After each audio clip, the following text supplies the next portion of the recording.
Celebrity cricket league போட்டியில் முதல் போட்டியிலேயே சென்னை அணி வெற்றியை தவறவிட்டது.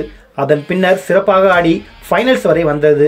இந்நிலையில் செமிஃபைனல்ஸில் கர்நாடக புல்டோசர்ஸ் அணியை சென்னை அணி வீழ்த்தியதும் நிச்சயமாக இறுதிப் போட்டியில் கோப்பையை வெல்லும் என ரசிகர்கள் பெரிதும் எதிர்பார்த்தனர்.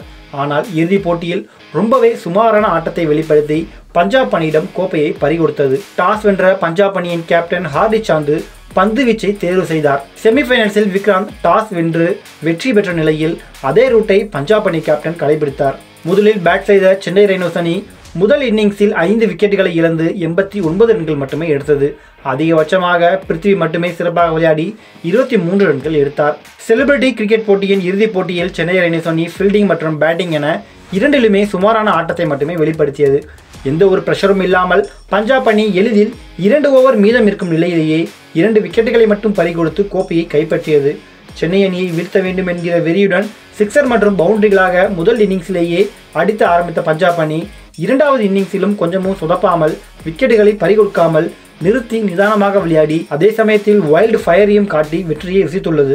சினிமா நடிகர்களுக்கு இடையே நடைபெறும் கிரிக்கெட் போட்டியில் பலரும் நிஜ கிரிக்கெட் வீரர்களைப் போலவே விளையாடியது ரசிகர்களை வியப்பில் ஆழ்த்தியது.